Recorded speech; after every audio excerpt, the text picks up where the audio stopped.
Hay mucha gente diciendo que la tercera temporada de Jujutsu Kaisen es cine, pero realmente yo creo que la gente lo está usando de forma deliberada, aunque no quita el hecho de que Jujutsu Kaisen realmente sea cine. Pero cuando dicen cine, normalmente se refieren a que está guay o que la animación es bonita. En este caso voy a intentar analizar el último episodio de la tercera temporada desde lo que realmente significa que algo sea cine. Soy editor desde hace mucho tiempo, así que intentaré dar mi pensamiento, mi visión de editor a la hora de analizar esto. No tengo guión, no tengo nada, voy a estar viendo aquí el episodio con vosotros y mientras voy a ir comentando. Vale, esta primera escena yo creo que es más para enfatizar la mentalidad de Yuta en ese momento, sobre todo en relación a los juegos, ya que empezamos con un diálogo interno suyo. Está pensando en el plan que tienen los del colegio sobre añadir las reglas y tal. ¿Cómo debería añadir una cuarta regla? Y sobre todo que está dispuesto a conseguir esos 400 puntos jugando al juego. Para hacer eso lo hace con planos cerrados. Primero el plano de la sangre, Yuta guardando la espada y sus ojos. En esos tres primeros cortes ya nos da a entender que le están matando a una persona que está intentando conseguir los puntos y aumenta más esa perspectiva de estar en su mente. Pero sobre todo enfatiza que va en serio. Vale, y aquí entramos en la primera escena en donde está salvando a las personas en el puente. Y aquí quería enfatizar en la música, a mí me parece una elección bastante buena y ahora os explico por qué. A mí me gusta mucho fijarme en la sensación que quiere transmitir la música. Muchas veces la música que eliges te está diciendo algo, te está diciendo dependiendo del contexto de lo que está pasando, de lo que estás diciendo, la música puede acompañar, es como que te dice algo también. Y aquí han elegido una especie de coro medio religioso, pero lo pusieron, a ver, me he rayado un poco porque en realidad es la misma música. Es la misma música desde la intro, sale la intro de Jujutsu Kaisen. Lo que hay de diferente es en qué parte o qué tono de música es. Pero en la primera escena la música es más melancólica, por así decirlo. El tono es más melancólico. No podré poner mucho rato de la música, así que posiblemente no notaréis tanto. Pero en esa primera escena es más melancólica, por así decirlo. No sé muy bien cómo decir el adjetivo adverbio, yo que sé, soy muy malo en lengua, ¿vale? Pero en la segunda escena donde está salvando a la gente, el tono sigue el coro es el mismo, pero el tono de la música es de tensión, el tono es de más tensión. Y aparte que la música va en un poco, parece un crescendo, ¿no? Parece que nunca acaba, parece que siempre está subiendo, subiendo, subiendo. Pasa un poco en la primera escena, pero en esta creo que es más perceptible. También aumenta la música justo en el momento en que va a ocurrir la acción, ¿no? Entonces, eso también aumenta la tensión. Eso es bueno, hacer ese cambio de música y muchas veces lo vas a ver aquí también, que quitan la música, dejan la escena sin música. Eso es bueno para uno pasar un poco de realismo a la escena, ¿no? Y que te concentres más en lo que están diciendo y más en lo que está pasando, más que en lo épico o en lo melancólico que quieran pasar. Pero también en este caso, generar un contraste es muy importante. Parece una tontería, pero hacer que la música suba y baje en los momentos de más tensión o de menos tensión, eso puede provocar un efecto muy, muy bueno en el espectador, ¿sabes? En el efecto que quiera, ya sea transmitir rabia, locura o tristeza, ¿sabes? Vale, siguiendo con la escena esta, quiero hablar un poco sobre la fotografía. Aparte de que sea muy bonita, ¿no?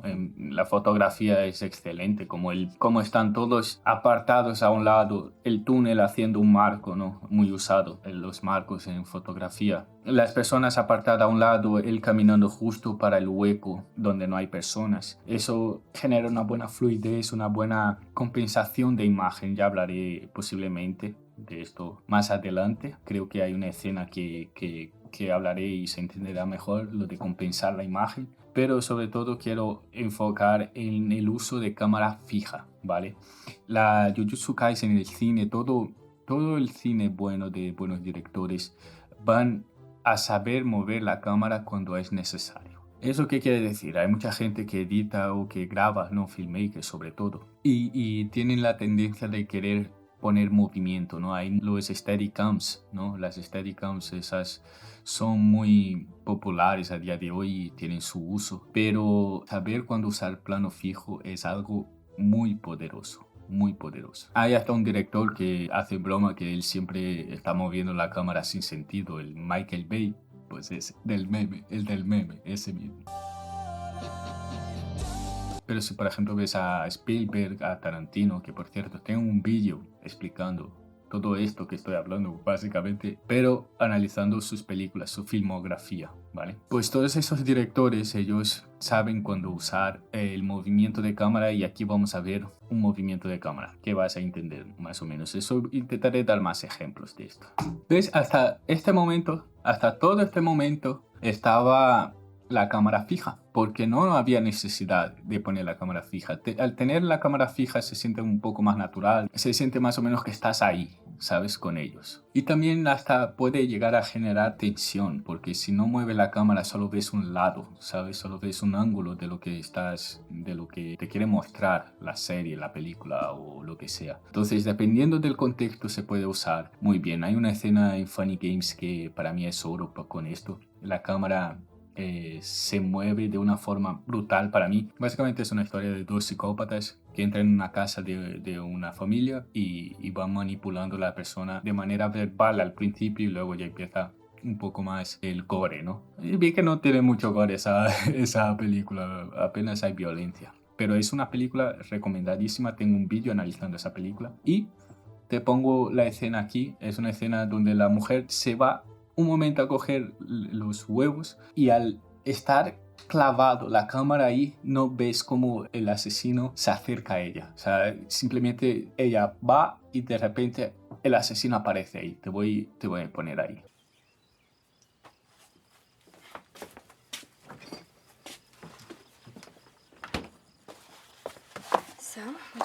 Vale, la cuestión es que aquí en Jujutsu Kaisen la cámara empieza a moverse cuando Yuta ve el peligro, pero ve que también hay gente allí corriendo detrás. En el momento se da cuenta de eso, Yuta se pone a actuar, entra esa necesidad. Antes él estaba calmado, a ver qué está pasando aquí. En el momento ha visto a las personas, él ha sentido esa presión, ansiedad de querer salvarlos. Entonces ¡pum!, la cámara se ha movido. Hay una razón, aumentar la tensión. Vale, y aquí voy a explicaros más o menos la función del corte, cómo hacer un buen corte. La edición y mucho de su potencial, de su poder para contar una historia, incluso para transmitirte algo, es a través de los cortes. Y lo que quiero hablar aquí son sobre los cortes motivados, por así decirlo. ¿Vale? No sé exactamente si se llaman así, creo que se llaman así, no lo voy a comprobar, lo compruebo en la edición cuando esté editando este vídeo. Pero de todas formas yo lo llamo así, lo llamé así también cuando hice el vídeo de la película perfecta. Existe una película que es técnicamente perfecta, o sea, todo, tema, guión perfecto, edición perfecta, es todo perfecto. Es la película perfecta indiscutiblemente, te guste o no.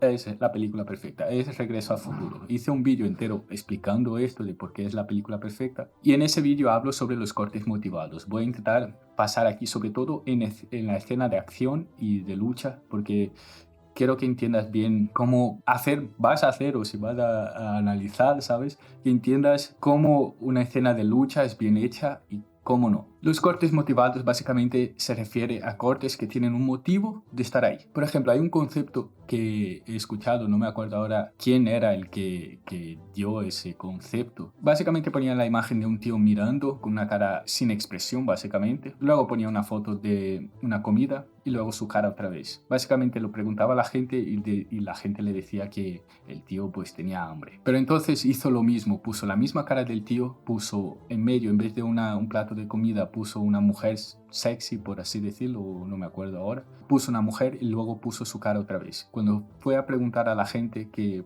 le transmitía esa imagen, ¿no? Esa escena, la gente decía que él estaba enamorado. Y aquí funciona más o menos así. Cada escena, cada corte tiene que tener un motivo. Tiene que tener una razón para que tú pongas esa escena ahí. No vale solo, mira qué guay, mira la escena que acabo de grabar aquí, o yo qué sé, que mira, he grabado esta animación que queda bonita, que queda súper guay, pero si no cabe en la historia, si no cabe en la narrativa o en la emoción también, que la edición es mucho emocional, no la pongas simplemente. Y voy a empezar justo con esta escena para intentar explicar esto. Primero tenemos una escena de Yuta mirando al peligro, como la gente corre, pero es un plano abierto. Luego, de repente, ese plano se corta. Se corta un plano más cerrado. ¿Para qué? Para que tú veas mejor lo que está pasando, para que entiendas que Yuta vio mejor lo que estaba pasando y para mostrar una acción, porque el tío es engullido por los bichos esos. Entonces está cumpliendo 3 motivos aquí, muy potentes. Ese corte es muy esencial para lo que se está queriendo contar. Luego vamos a un corte a Yuta, vemos su reacción. Es importante para ver, uno, la ansiedad que os dije antes que sentía por salvar a esas personas, y nos demuestra que a nosotros que Yuta está yendo a por eso, ¿sabes? Luego otro corte para el tío pidiendo auxilio. Sobre todo creo que aquí es más para ver cómo está desesperado y cómo aún tiene tiempo de salvarlo.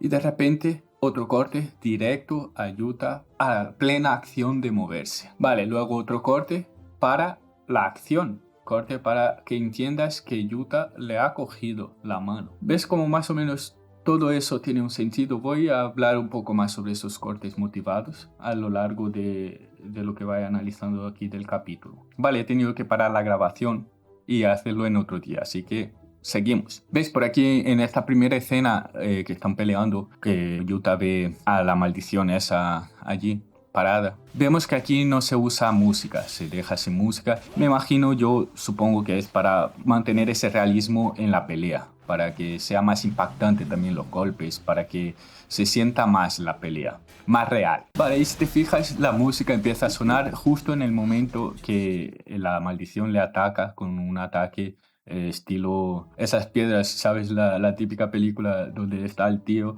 y cae una piedra y él tiene que salir corriendo de la piedra. Pues es un poco eso. La música aquí en este caso está para pasar ese sentimiento de tensión, de urgencia, ¿no? De que tiene que hacerlo rápido. De hecho, la música en sí es más rápida, es más, ¿sabes? Es más en ese sentimiento de correr, de rapidez, de urgencia. Vale, después que se liberta de lo que es los tornados, pasa una escena, varios cortes aquí. Todo esto es de mi cabeza, ¿vale? Yo no he visto nadie explicando esto técnicamente. Ya te digo, porque nadie explica esto técnicamente. Entonces, voy a decir más o menos la sensación que tengo, por qué yo usaría estos cortes en esta escena, en este momento en específico. No quiere decir que a lo mejor la persona que ha editado esto ha pensado en esto, pero yo creo que es más o menos el motivo, ¿sabes? Por eso hay estos cortes aquí. Y es justo en los cortes, cuando el tío se libera de los tornados, la cámara se queda fija mientras él está mirando hacia adelante, pero hay un corte a su espalda, un corte a su lado y un corte a la espada. ¿Eso qué significa? Para mí, la sensación que me da en este momento es que lo que el editor quería pasar es que Yuta, a pesar de que esté mirando hacia adelante, está atento a todo su entorno. Está como muy presente, por así decirlo. Y por eso es capaz de matar a las maldiciones que aparecen detrás de él, porque el tío estaba muy atento. Por eso yo creo que ese es el motivo de esos cortes, de tener esos cortes en ese momento en específico, para darte a entender de cómo él sabía que esas maldiciones están ahí, porque el tío estaba muy presente, su atención estaba en todo el entorno. Vale, y aquí usa una escena, por así decirlo, un recurso, no sé cómo llamar esto, la típica escena que sale dos espadachines uno contra otro y atacan muy rápidamente, no se ve quién atacó primero y luego de repente sale sangre de la persona.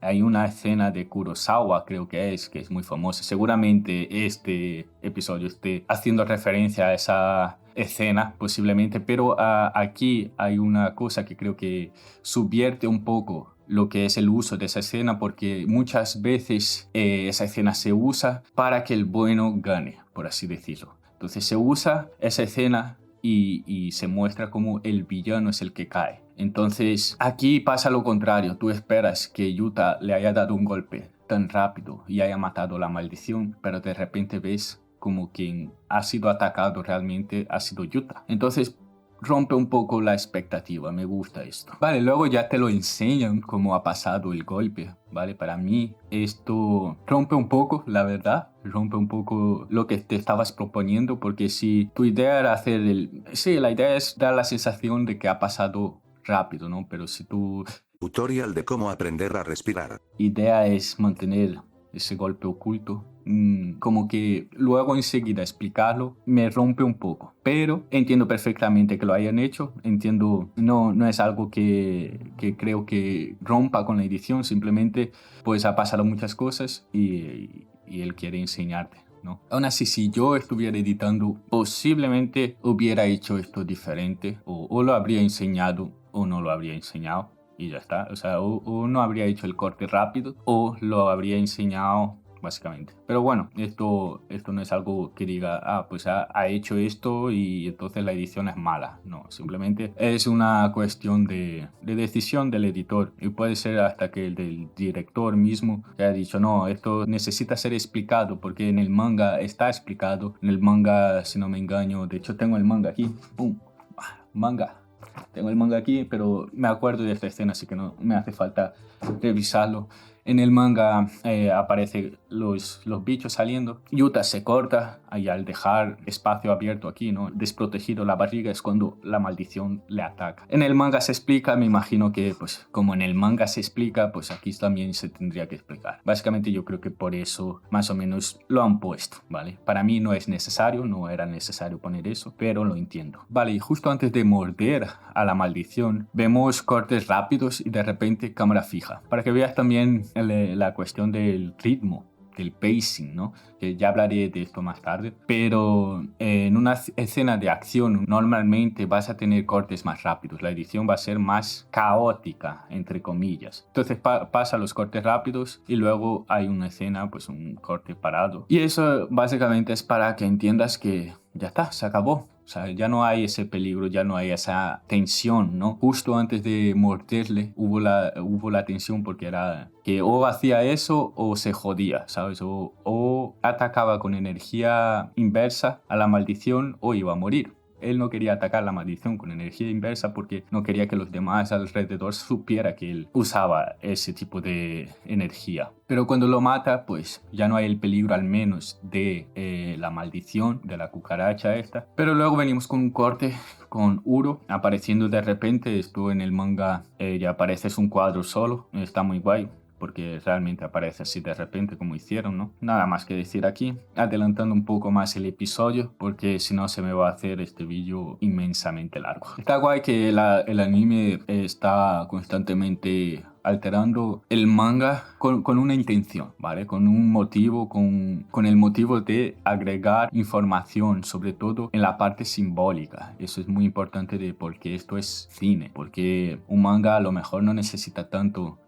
Se puede tener mangas con muchos simbolismos, pero en el cine como que la gente del cine es obsesionada con esto del simbolismo. Entonces está muy guay porque esta escena, por ejemplo, no estaba en el manga, donde están, el sitio donde están no estaba en el manga, estaban fuera, creo que estaban fuera. Aquí lo pusieron en un museo, lo he escuchado en un vídeo, le voy a poner aquí el vídeo, pum pum, aquí porque no me acuerdo el nombre.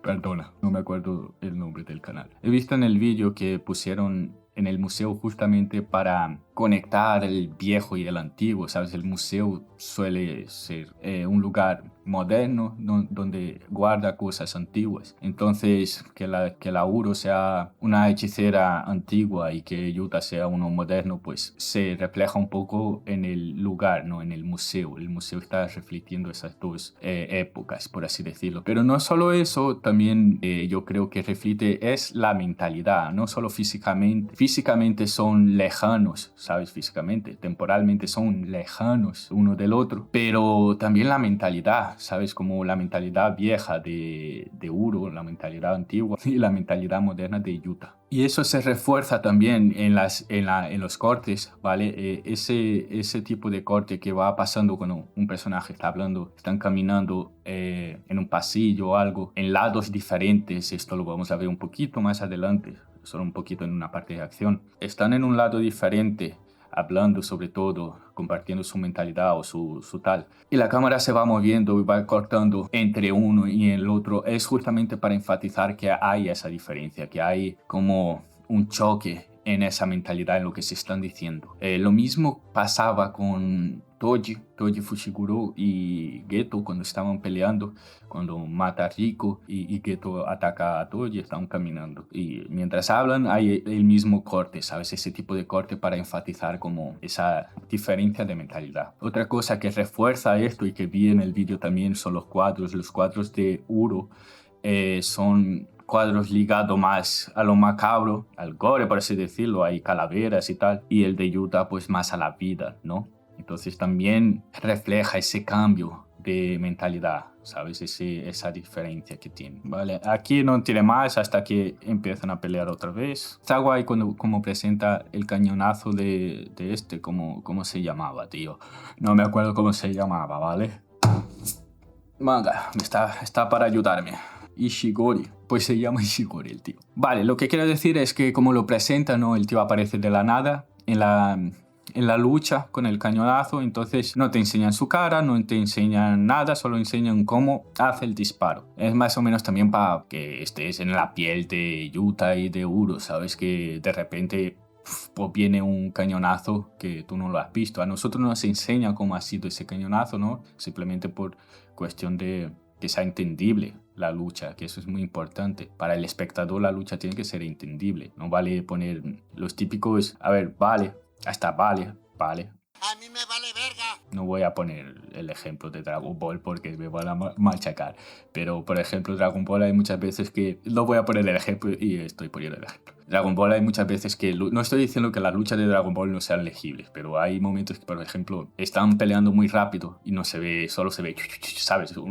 Rayados. No se ven los puñetazos, no se ve nada. Si se usa de forma limitada y con propósito, es útil, pero si se usa de forma deliberada es una basura, básicamente. No estás enseñando nada, estás siendo vago, animando, básicamente. Ya te digo, si se usa esto con propósito, si abusas de esto, si toda la pelea a cada rato está enseñándote eso, eso para mí, tú ya has entendido con una o dos veces que te lo pongan, ¿sabes? Tú ya has entendido que esos personajes están peleando en una velocidad encima de lo normal. Luego los demás golpes deberían ser entendibles para la audiencia, aunque realmente, yo qué sé, el espectador que está viendo la pelea no está percibiendo esos ataques. Tú como espectador, una vez ya entiendes esa mentalidad de que ellos no son capaces de percibir los ataques, tú sí que necesitas entender. Tú sí que tienes que entender qué está pasando. Es importante. Y esto es algo que Jujutsu Kaisen hace muy bien, porque sus peleas suelen ser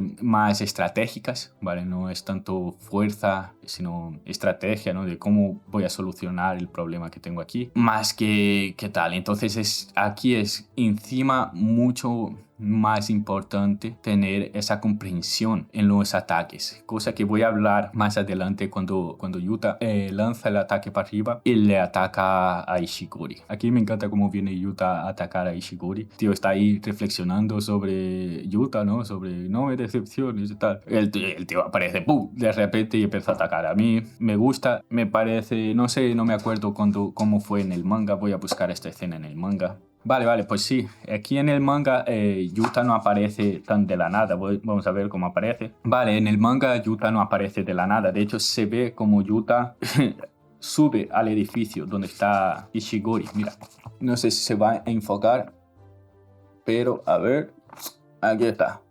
El tío está aquí subiendo, creo que no se va a enfocar. De todas formas, en la edición Lo pongo ahí la imagen. Entonces está muy guay que hayan hecho esto y como lo que decía antes del plano fijo, que te sirve también como un ángulo de visión, ¿no? Te genera una cierta tensión o incluso puedes jugar con la perspectiva para hacer estos momentos que sean más impactantes, ¿no? Por ejemplo, la cámara está fija en el ángulo de visión de su espalda justamente para que ese momento sea impactante, ¿sabes? Entonces, si hubiese aquí varios cortes para decir, Yuta está subiendo, otro corte para ver cómo el tío lo vio, que es como lo hace en el manga, ¿vale? El manga es así. Pues si hicieran estos cortes, toda la tensión, toda lo guay, el cool de la escena, lo impactante de la escena se perdería. Entonces, otra vez, editor salvando aquí, aunque claro, aquí hay todo el tema de el editor es el, el que dibujó, no el animador, o es el dibujo, porque el dibujo es diferente de la animación y la edición, pero medio que se mezcla, ¿vale? Porque el dibujo sería la imagen estática, ¿vale? El dibujo es cómo se ve el estilo, ¿no? De dibujo, cómo se ve la iluminación, cómo se ve todo. Eso sería el dibujo. La animación sería cómo se mueve ese dibujo. La animación es la fluidez que hay en los movimientos de un dibujo. Entonces, si la imagen está parada, ahí no hay animación, básicamente. ¿Vale? Entonces hay que tener en cuenta esto porque hay gente que medio que confunde estas cosas. De todas formas, la edición es diferente porque normalmente ellos no van a hacer un dibujo, no van a animar todo, pasar días o semanas incluso animando una escena para que luego no aparezca. ¿Sabes? No creo que hagan esto. Entonces, normalmente me imagino que vendrá el storyboard mucho antes para esto, ¿vale? Para saber qué escenas van a ir una detrás de otra y más o menos el trabajo de edición se haría en el storyboard, ¿vale? Yo estoy suponiendo aquí muchas cosas. Vale, y otra cosa que quiero aclarar es el tema de edición. Cuando hablo que una edición es buena, sobre todo de cine, no me refiero a efectos especiales, no me refiero a transiciones cool, no me refiero a nada virtuoso en específico, ¿vale? La edición buena puede tener edición virtuosa, sí, pero siempre y cuando esa edición virtuosa tenga un propósito dentro de la historia o de la emoción. Siempre la edición va a estar enfocada en historia y emoción. Si tú tienes un efecto guay, pero ese efecto no está contando una historia. Por ejemplo, imagínate que para aumentar ese cool, ese aura de Yuta le pusieran pues como una aura, literalmente, ¿sabes? Como lo de los Saiyans o como lo de, yo qué sé, incluso puede que Solo Leveling lo use, abusa de esto, ¿vale?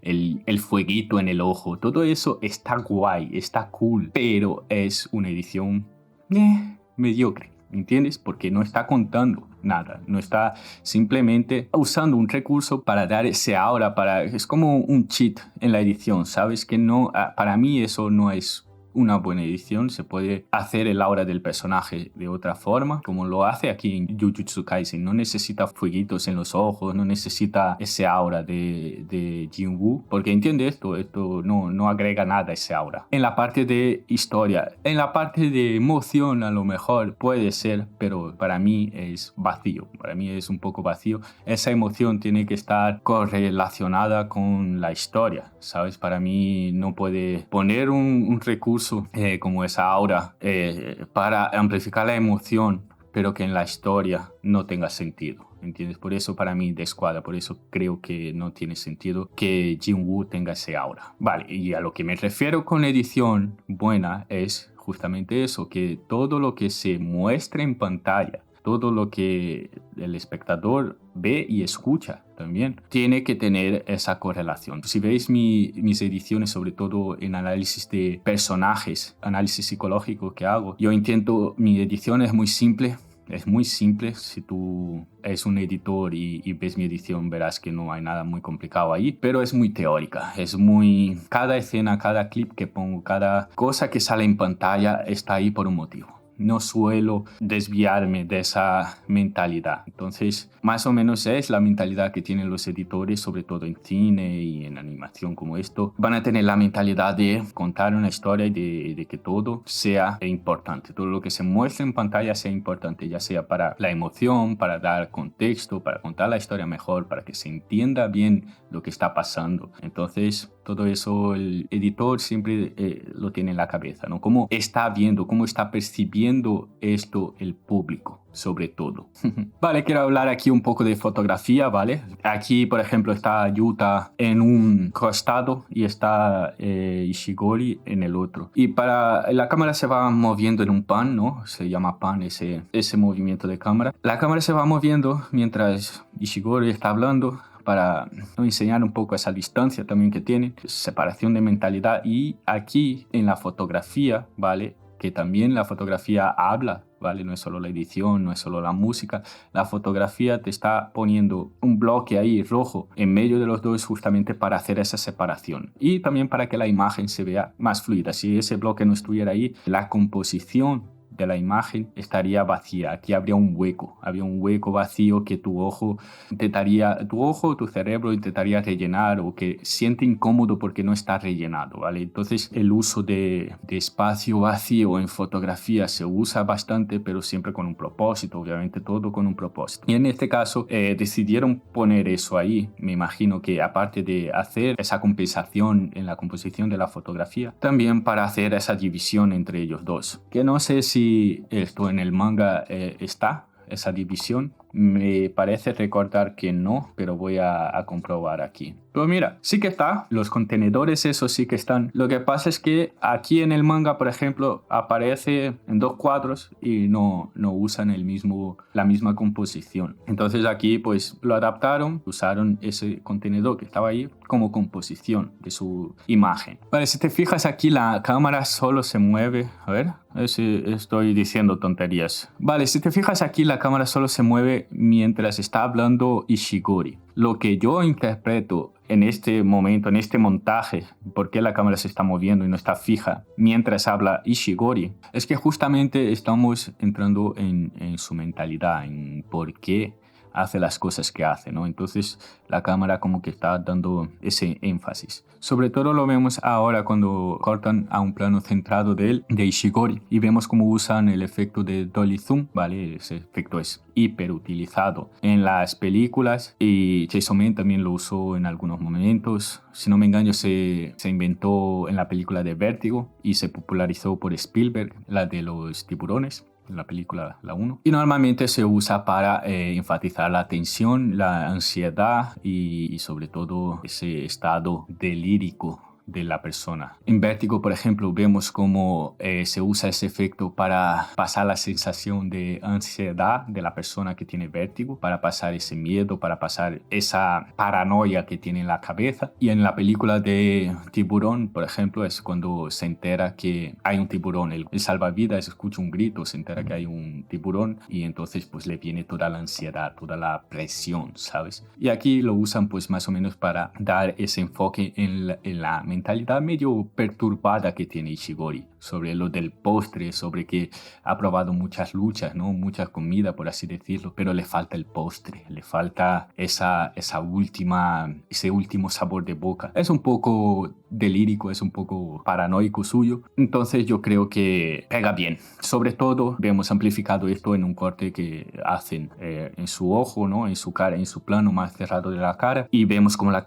cámara se empieza a mover un poco más caótica. Eso es justamente para entrar en ese delirio suyo. Y aquí una split cam, ¿no? Por así decirlo, no sé cómo decirlo esto. Es la cámara cortada, ¿no? 2 cámaras a la vez. Eso es bastante usado, la verdad. Está guay que lo use también. Que sea muy usado no quiere decir que sea malo, simplemente que se usa por un propósito, y si la gente lo usa bien, pues tienes el resultado que tienes en Jujutsu Kaisen. Por ejemplo, aquí, para mostrar la acción en los pies, de hecho, podría hacer un vídeo solo hablando sobre escenas de pies, ¿vale? Sobre todo con Tarantino y su fetiche, pero las escenas de pies suelen tener un motivo en la historia, en la emoción también, y aquí pues básicamente está enfatizando en que uno se está retrayendo, el otro está yendo a atacar, ¿no? Y luego de la escena de los pies hay un corte con el mismo split screen, con el mismo división de pantallas, enseñando sus expresiones. Eso es muy importante, enseñar la expresión de las personas, porque te da a entender cosas. Por ejemplo,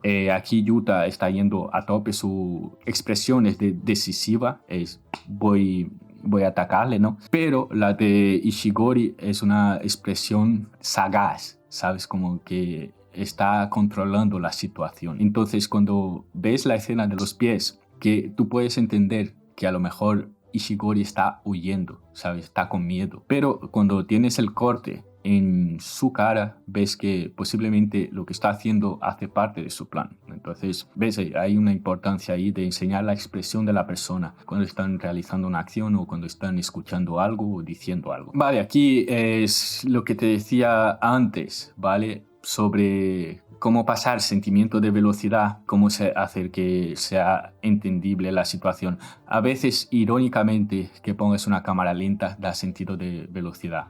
Vale, es irónico, pero sí. Y aquí hay una speed ramp, ¿vale? O sea, básicamente se hace una cámara lenta justo en el momento para que sea visible, para que sea entendible, como Yuta para el rayo de Ishigori, y luego eso cambia gradualmente, pero de forma muy rápida, la velocidad para que la acción se vea en la velocidad que debería verse. Entonces, primero la cámara lenta aquí está para que sea entendible eso que ha hecho. Y para dar un impacto mayor también, queda cool, queda guay, ¿sabes? Viendo el detalle de cómo ha partido el rayo. Vale, también refuerza una escena que viene después, porque ves cómo para el rayo de Ishigori, pero en el último cañonazo la espada se rompe. Entonces puedes romper un poco tu expectativa de, joder, él va a conseguir realmente defenderse de todos los ataques. Vale, ¿ves? Importancia de la música, de cuándo pausar la música, de cuándo hacer que haya música. En esta escena, justo cuando Yuta por fin va a llamar a Rika, al 100% de la Rika, ¿no? La música se para. ¿Por qué? Porque este momento es importante, ese momento necesita toda tu atención. Y aparte le da más dramatismo, le da más impacto a la escena. Si tuviera una música aquí, voy a intentar poner una música ahí a ver si funciona. Oide, Rika. Y verás que no se siente igual. La escena no se siente igual sin música que con música. Es mucho más fuerte, es mucho más impactante. Que te quiten la música ahí en ese momento y que él suelte su frase, ven Rika, ven a mí Rika, es brutal, es cine. Oide, Rika.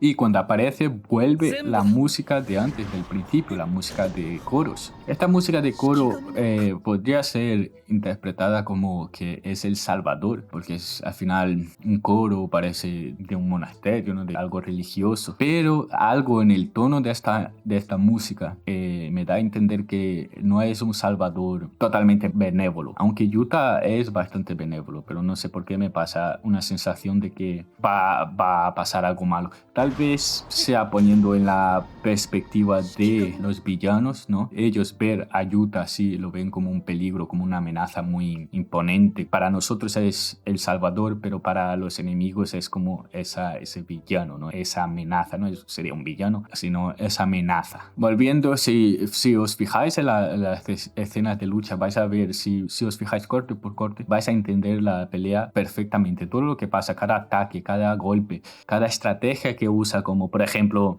usar a Rika para aplastar aún más a Yuta en el suelo. No quiero repetirme mucho, pero bueno, para que tengáis en cuenta a la hora de ver o analizar ese tipo de cosas. Ves, por ejemplo, cuando Uro distorsiona el estacionamiento de que esto en el manga no está, me imagino, no voy a comprobar ahora. Si está, os lo pongo ahí. Pero hay un plano de los edificios moviéndose. Eso es plano para enseñar la magnitud. Vale, chicos, he grabado la última parte de este vídeo y no he puesto a grabar el audio con el micrófono así que tengo que grabar todo otra vez. Así que por favor suscríbete esta parte. Son 20 minutos que he estado hablando y que no se ha grabado el audio bien. Se ha grabado con el de la cámara. Así que voy a intentar hacer el análisis otra vez de lo mismo que más o menos he dicho antes, ¿vale?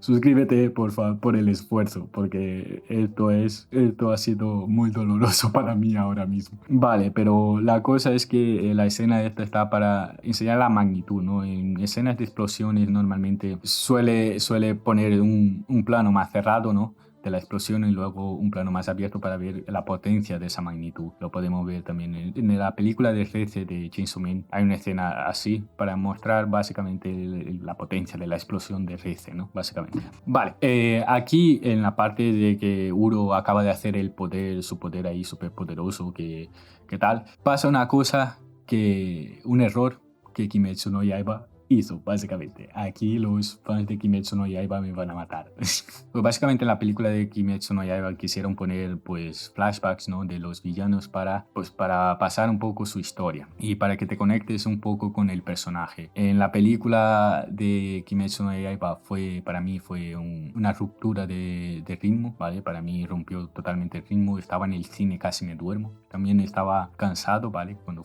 acababa de trabajar y tal. Pero bueno, que básicamente me aburrió, para mí rompió un poco el ritmo. Ya sé que no es lo mismo, por ejemplo, aquí pusieron la explicación, ¿no? Aquí pararon para hacer la explicación, pero muy rápido. Entonces, a veces ni te da tiempo leer con el tiempo que te dejan, tienes que pausar el episodio para poder leer lo que pone ahí. Con eso, pues te pasa ese background del personaje, no te pasa el contexto, pero sin dejarte 20 minutos a mitad de la pelea, que fue con el caso de Akaza. Estaba ocurriendo la pelea y de repente ponen pues 20 minutos ahí de flashbacks, que yo entiendo que Akaza es un personaje mucho más importante que Uro, ¿vale? Tiene más peso en la historia y tal. Yo entiendo que se merezca un poco más de tiempo para su contexto, para explicar más o menos la historia del villano, pero haber elegido ese momento en específico a mitad de la lucha, 20 minutos, podrían haber hecho de otra forma. Por ejemplo, aquí en este caso fue directo al punto, entiendes perfectamente esa mentalidad. Ya había hablado algo sobre esto